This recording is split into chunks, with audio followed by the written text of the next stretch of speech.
ಎಂತ nail biting finish ಗುರು ಈ match. Same exact last year ಯಾವ ರೀತಿ ಆಗಿತ್ತಲ್ಲ, ಕೊನೆ ಓವರ್ ಅದೇ ತರ ಗುರು. ಕೊನೆ ಓವರ್ ಬೇಕಿದ್ದು 15 ರನ್ನು ಧೋನಿ ಅವ್ರು ಇರ್ತಾರೆ, ಮತ್ತೆ ಜಡೇಜಾ ಅವ್ರು ಇರ್ತಾರೆ. ಸೇಮ್ 15 ರನ್ ಬೇಕಿರುತ್ತೆ. ಫಸ್ಟ್ 2 ಬಾಲ್ 1 ರನ್ ಸಿಂಗಲ್, 3ನೇ ಬಾಲ್ ಧೋನಿ ಅವ್ರ ಔಟ್, 4ನೇ ball no ball plus 6, 3 ball 6 run. ಚಾನ್ಸೇ ಇಲ್ಲ. CSK ಇದನ್ನ ಗೆದ್ದು ಬಿಡ್ತಾರೆ, RCB ಗೆಲ್ಲಕ್ ಚಾನ್ಸೇ ಇಲ್ಲ ಅಂತ ಅನ್ನುವಾಗ ಎಂತ ಬೌಲಿಂಗ್ ಮಾಡಿದ್ ಗುರು. ಎಷ್ಟ್ ಹೇಳು, 3 ಬಾಲ್ ಸಿಂಗಲ್ ಅಷ್ಟೇ ಕೊಟ್ಟಿದ್ದವ್ರು.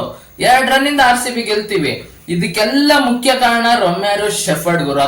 14 ಬಾಲ್ 53, 378.5 ಸ್ಟ್ರೈಕ್ ರೇಟ್. ಯಪ್ಪ, 6 ಸಿಕ್ಸ್ ಹೊಡೆದಿದ್ದಾರೆ, 4 ಬೌಂಡ್ರಿ. ಅಲ್ಲೇ 50 ರನ್ ಬಂದ್ಬಿಡ್ತು. 3 ರನ್ 52 ರನ್ ಬಂದ್ಬಿಡುತ್ತೆ ಅಲ್ಲೇ.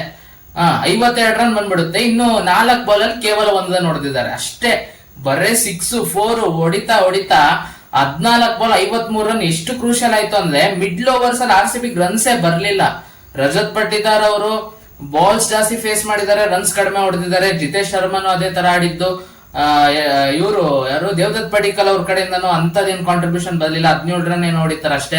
ಓಪನಿಂಗ್ ಪಾರ್ಟ್ನರ್ಶಿಪ್ ಸಖತ್ತಾಗಿತ್ತು. ಜಾಕೋಬ್ ಬೆಥೆಲ್ ಮತ್ತೆ ವಿರಾಟ್ ಕೊಹ್ಲಿ ಅವ್ರ ನಡುವೆ ಬಂತಲ್ಲ ಪಾರ್ಟ್ನರ್ಶಿಪ್, ಸಖತ್ತಾಗಿತ್ತು. 55 ರನ್ ಹೊಡಿತಾರೆ, 63 ರನ್ ವಿರಾಟ್ ಕೊಹ್ಲಿ ಅವರು ಹೊಡಿತಾರೆ, ಇವ್ರು 53 ರನ್.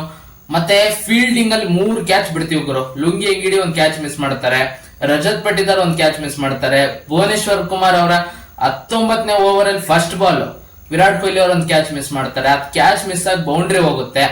ಕ್ಯಾಚಸ್ ತುಂಬಾ ಮಿಸ್ ಮಾಡಿದೀವಿ ಇವತ್ತು ನಾವು. ಹೇಸಲ್ವುಡ್ ಅವನ್ನ ಮಿಸ್ ಮಾಡ್ಕೊಂಡ್ವಿ ಅಂತಾನೆ ಅನ್ಸ್ಲಿಲ್ಲ, ಆ ತರ ಬೌಲಿಂಗ್ ಮಾಡಿದ RCB. ಮತ್ತೆ ಇವ್ರದ್ದು ಡೆವಾಲ್ಡ್ ಬ್ರೇವಿಸ್ ಅವ್ರದ್ದು ನಾಟ್ ಔಟ್, ಅವ್ರು ಬೇಗ ರಿವ್ಯೂ ತಗೊಂಬೋದಿತ್ತು. ಅವರು ಇದು ಟೈಮ್ ಎಲ್ಲ ಆಗಿದಾದ್ಮೇಲೆ ನಾವು ರಿವ್ಯೂ ತಗೊಂತೀವಿ ಅಂತ ಹೋಗಿ ಒಂದ್ ಸ್ವಲ್ಪ ಡಿಸ್ಕಷನ್ ನಡೀತು ಅಂಪೈರ್ ನಡುವೆ. ಆಲ್ರೆಡಿ ಟೈಮ್ ಆಗೋಗಿತ್ತು, ಅವಾಗ ತೊಗೊಳಕ್ ಆಗಲ್ಲ, DRS ತೊಗೊಳಕ್ ಆಗಲ್ಲ. ಅದೇ ಆಗಿತ್ತು ಅವ್ರಿಗೆ. ಅದ್ ಆಕ್ಚುಲಿ ವಿಕೆಟ್ಸ್ ಮಿಸ್ಸಿಂಗ್, ಅದು ಎಲ್ಲೋ ಹೋಗ್ತಿತ್ತು, ಅದನ್ನ ರಿವ್ಯೂ ತಗೊಂಡ್ಲಿಲ್ಲ ಅವರು. ವೇಸ್ಟ್ ಮಾಡ್ಕೊಂಡ್ರ ಅಂತಾನೆ ಹೇಳ್ಬೋದು. ಕೊನೆಗೆ ಆ 3 ಬಾಲ್ ತುಂಬಾ ಕ್ರೂಷಿಯಲ್ ಆಗಿತ್ತು ಗುರು. ಫಸ್ಟ್ ಬಾಲ್ ಫೇಸ್ ಮಾಡಿದ್ದು ಶಿವಮ್ ದುಬೆ ಅವರು 6 ಹೊಡಿತಾರೆ. ಆ 3 ಬಾಲ್ ಅಲ್ಲಿ 6 ರನ್ ಆರಾಮಾಗಿ ಹೊಡಿತಾರೆ. ಅವಾಗ ನೋಡಿದ್ರೆ ವಿನ್ ಪರ್ಸೆಂಟೇಜ್ ಇದ್ದಿದ್ದು RCB ಗೆ 10%, CSK 90%. ಅಲ್ಲಿಂದ ಕಮ್ ಬ್ಯಾಕ್ ಮಾಡಿ RCB ಗೆಲ್ತಾರೆ ನೋಡಿ. ಇದು ಆಕ್ಚುಲಿ ಗೇಮು ಆಯುಷ್ ಮಾತ್ರ ಅಂತೂ ಎಕ್ಸಲೆಂಟ್ ನಾಕ್ ಆಡಿದ್ದವ್ರು, 94 ರನ್ಸ್. ಅವಾಗ್ಲೂ ಕೂಡ ಅವರು 100 ಮಾಡೋಣ ಅಂತ ಆಡಿ ಕೆಳಗೆ ಹೊಡಿಬೋದಿತ್ತು. ಅವ್ರು 6 ಹೊಡಿಯಕ್ ಹೋಗಿ ಔಟ್ ಆದ್ಲು. ಎಕ್ಸ್ಟ್ರಾರ್ಡಿನರಿ ಬ್ಯಾಟಿಂಗ್ ಅಂತಾನೆ ಹೇಳ್ಬೋದು. ಕೇವಲ 16 ವರ್ಷ ಅವರಿಗೆ ಯಾವ ತರ ಬ್ಯಾಟಿಂಗ್ ಆಡಿದ್ದು, ಸಖತ್ತಾಗಿತ್ತು ಗುರು ಮ್ಯಾಚ್ ಅಂತೂ. RCB ಟಾಸ್ ಸೋಲ್ತಾರೆ. ಮಳೆ ಚಾನ್ಸಸ್ ಅಂತೀವಿ, 1 ಹನಿ ಮಳೆ ಬೀಳಲ್ಲ.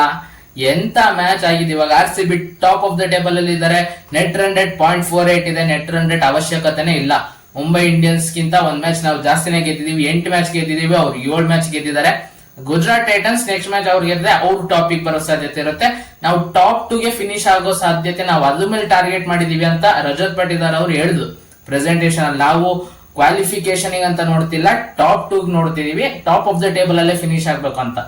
ಎಕ್ಸ್ಟ್ರಾರ್ಡಿನರಿ ಕ್ರಿಕೆಟ್ ಆಡಿದ್ ಗುರು RCB ಇವತ್ತು. ಹೇಸಲ್ವುಡ್ ಅವ್ರನ್ನ ಮಿಸ್ ಮಾಡ್ಕೊಂಡ್ವಿ ಅಂತ ಅನ್ಸ್ಲಿಲ್ಲ. ಸಖತ್ತಾಗಿತ್ತು ಮ್ಯಾಚ್. Nail biting finish. ಯಾರು ಗೆಲ್ತಾರೆ ಅಂತಾನೆ ಹೇಳಕ್ ಆಗಲ್ಲ, ಆ ತರ ಹೋಗಿದ್ದು. ಕೊನೆ ಬಾಲರ್ಗೂ ಹೇಳಕ್ ಆಗಿರೋದಿಲ್ಲ. ಕೊನೆ ಬಾಲ್ 4 ರನ್ ಇದ್ದಾಗ ಒಂದ್ ಸ್ವಲ್ಪ ಹೋಪ್ ಜಾಸ್ತಿ ಆಗಿತ್ತು. ಸಖತ ಮಾಡಿದ ಗುರು. ಈ ಕಡೆ ಜಡೇಜಾ ಅವ್ರು 77 ರನ್ ಆಡ್ತಿದ್ದಾರೆ. ಶಿವಮ್ ದುಬೆ ಅವ್ರು ಫೇಸ್ ಮಾಡಿದ ಫಸ್ಟ್ ಬಾಲ್ 6 ಹೊಡೆದಿದ್ದಾರೆ, ಅವ್ರು ಆಡ್ತಿದ್ದಾರೆ. ಒಟ್ನಲ್ಲಿ ಮ್ಯಾಚ್ ಗೆಲ್ಸಕ್ ಆಗ್ಲಿಲ್ಲ ಅವ್ರ ಕೈಲಿ. RCB ಗೆದ್ದಾಯ್ತು. ಎಲ್ಲರೂ ಈಸಿ ವಿನ್ನು, ಆಲ್ಮೋಸ್ಟ್ ಎಲ್ಲರೂ ಪ್ರೆಡಿಕ್ಟ್ ಮಾಡ್ಕೊಂಡಿದ್ದು RCB ನೆಟ್ ರನ್ ರೇಟ್ ಜಾಸ್ತಿ ಮಾಡ್ಕೊಳಕ್ ನೋಡ್ಬೇಕು ಈ ಮ್ಯಾಚ್ ಅಲ್ಲಿ. ಕನ್ವಿನ್ಸಿಂಗ್ಲಿ ಹೊಡಿತಾರೆ, ಅದಲ್ಲೇನ್ ಡೌಟ್ ಇಲ್ಲ ಅಂತ ಅನ್ನುವಾಗ ಇದು ತುಂಬಾ ಕ್ಲೋಸ್ ಬಂತು ಗುರು. ನೋಡಿ, ಚಿನ್ನಸ್ವಾಮಿ ಸ್ಟೇಡಿಯಂ ಅಲ್ಲಿ ಎಂತ ಟೀಮೇ ಆಗಿರ್ಲಿ ಚೇಸ್ ಮಾಡ್ತಿರ್ತಾರಲ್ಲ, ಅವರಿಗೆ ಒಳ್ಳೆ ಚಾನ್ಸ್ ಮ್ಯಾಚ್ ಗೆಲ್ಲೋದಕ್ಕೆ. ಅದಕ್ಕೆ ಇವ್ರು ಅಷ್ಟು ಹತ್ರ ಬಂದಿದ್ದು. ಇಲ್ಲ ಅಂದಿದ್ರೆ CSK ಚಾನ್ಸ್ ಇಲ್ಲ ಗುರು, ಇವ್ರ ಹತ್ರನೇ ಬರ್ತಿರ್ಲಿಲ್ಲ. ಎಸ್ಪೆಷಲಿ ಚಿನ್ನಸ್ವಾಮಿ ಸ್ಟೇಡಿಯಂ ಅಲ್ಲಿ ಚೇಸ್ ಮಾಡ್ತಿದಾರೆ ಅಂದ್ರೆ ಈ ತರ ಕ್ಲೋಸ್ ಬಂದೇ ಬರುತ್ತೆ ಗೇಮ್. ಯಾರೇ ಆಗ್ಲಿ, CSK RR ಯಾರಾದ್ರೂ ಆಗ್ಲಿ. ನೋಡಿ, ರಾಜಸ್ಥಾನ್ ರಾಯಲ್ಸ್ ಕ್ಲೋಸ್ ಆಗಿ ಬಂದೇ ತಾನೆ ಸೋತಿದ್ ನಮ್ಮ RCB ಮೇಲೆ. ಅವರು ಕೂಡ ಚೇಸ್ ಮಾಡುವಾಗ ಅಂದ್ರೆ ಎಂತ ಟೀಮ್, ಡಕೋಟಾ ಟೀಮ್ಗಳಿದ್ದು ಕೂಡ ಚೇಸ್ ಮಾಡೋರಿಗೆ ಒಂದು ಇರುತ್ತೆ, ಅಂದ್ರೆ ಟಾರ್ಗೆಟ್ ಮುಂದೆ ಇರುತ್ತೆ. ವಿಕೆಟ್ಸ್ ಕೈಲಿ ಹಿಡ್ಕೊಂಡು ಹೊಡೆಯೋ ಸಾಧ್ಯತೆ ಇರುತ್ತೆ. RCB 2 ವಿಕೆಟ್ ಕೂಡ ಎಕ್ಸ್ಟ್ರಾರ್ಡಿನರಿ ಅಂತಾನೆ ಹೇಳ್ಬೋದು. ಅವತ್ತು ಜೋಶ್ ಹೇಸಲ್ವುಡ್ ಆದ್ರೆ ಇವತ್ತು ಲುಂಗಿ ಎಂಗಿಡಿ ಅವ್ರು 4 ಓವರ್ ಅಲ್ಲಿ 30 ರನ್ 3 ವಿಕೆಟ್. ಇವತ್ತು ಎಕ್ಸ್ಪೆನ್ಸಿವ್ ಆಗಿದ್ದಂದ್ರೆ ಭುವನೇಶ್ವರ್ ಕುಮಾರ್ ಅವರು ಪವರ್ ಪ್ಲೇದಲ್ಲಿ 6 ಬಾಲ್ ಬೌಂಡ್ರಿ, 1-2 6 ಬರುತ್ತೆ, ಇನ್ನೆಲ್ಲ 4 ಬೌಂಡ್ರಿ, ಆ ತರ ಹೊಡ್ಸ್ಕೊಳ್ತಾರೆ ಆಯುಷ್ ಮಾತ್ರ ಅವರಿಗೆ. ಅದು ತುಂಬಾ ಎಕ್ಸ್ಪೆನ್ಸಿವ್ ಓವರ್ ಆಯ್ತು ಗುರು. ಪವರ್ ಪ್ಲೇ ಒಂದ್ ಸ್ವಲ್ಪ ಡೀಸೆಂಟ್ ಆಗಿ RCB ಕಡೆನೆ ಇದ್ದಿದ್ದು, ಆ ಓವರ್ ಅಲ್ಲಿ ಎಕ್ಸ್ಪೆನ್ಸಿವ್ ಆದ. ಇವತ್ತು ಭುವನೇಶ್ವರ್ ಕುಮಾರ್ ಅವ್ರು 4 ಓವರ್ 55 ಎಕ್ಸ್ಪೆನ್ಸಿವ್ ಅಂದ್ರೆ ಬೇರೆಯವರೆಲ್ಲರೂ ಸಖತ ಮಾಡಿದ್ದಾರೆ. ಸುಯಾಶ್ ಶರ್ಮಾ ಅವರ 18ನೇ ಓವರ್ ಬೌಲಿಂಗ್ ಎಕ್ಸ್ಟ್ರಾಡಿನರಿ ಗುರು. ಕೇವಲ 5 ರನ್ ಕೊಟ್ಟಿದ್ದು, 3 ಓವರಿಗೆ 34 ರನ್ ಬೇಕಿದ್ದು, ಅವಾಗ 5 ರನ್ ಕೊಡ್ತಾರೆ. ಅಂದ್ರೆ ಅವರು ಲೆಗ್ ಸ್ಪಿನ್ ಮಾಡ್ತಾರೆ ಅಂತ ಅಂದು ಧೋನಿ ಅವರಿಗೋಸ್ಕರನೇ ಇಟ್ಕೊಂಡಿರ್ತಾರೆ.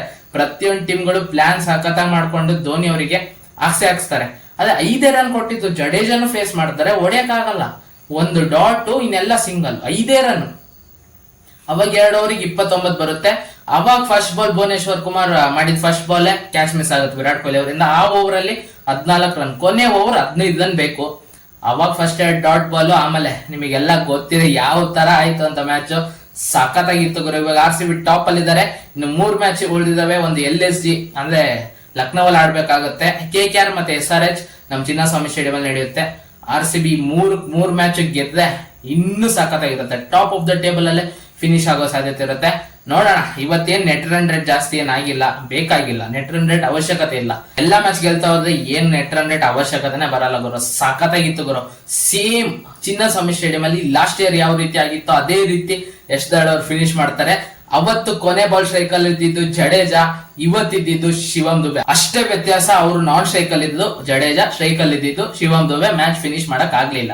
ನಿಮಗೆ ಹೆಂಗಿತ್ತು ಈ ಮ್ಯಾಚ್ ಅಂತ ಕಮೆಂಟ್ ಬಾಕ್ಸ್ ಅಲ್ಲಿ ಕಮೆಂಟ್ ಮಾಡಿ ಅಂತ ಹೇಳ್ತಾ, ಜೈ RCB ಅಂತ ಹೇಳ್ತಾ ಈ ವಿಡಿಯೋನಲ್ಲಿ ಮುಗಿಸಿದೀನಿ. ಈ ವಿಡಿಯೋ ಇಷ್ಟ ಆಗಿದ್ದರೆ ವಿಡಿಯೋಗೆ ಒಂದು ಲೈಕ್ ಮಾಡಿ, ಶೇರ್ ಮಾಡಿ, ಮತ್ತೆ ಸಬ್ಸ್ಕ್ರೈಬ್ ಮಾಡ್ಕೊಳ್ಳೋದನ್ನ ಮರಿಬೇಡಿ. ನಮ್ಮ ಚಾನಲ್ ನ ಸಬ್ಸ್ಕ್ರೈಬ್ ಮಾಡ್ಕೊಂಡು ಸಪೋರ್ಟ್ ಮಾಡಿ ಅಂತ ಕೇಳ್ತಾ 18 ನಮ್ದೆ ಅಂತ ಹೇಳ್ತಾ ಈ ವಿಡಿಯೋ ಇಲ್ಲಿ ಮುಗಿಸಿದೀನಿ. ಜೈ ಹಿಂದ್, ಜೈ ಕರ್ನಾಟಕ ಮಾತೆ.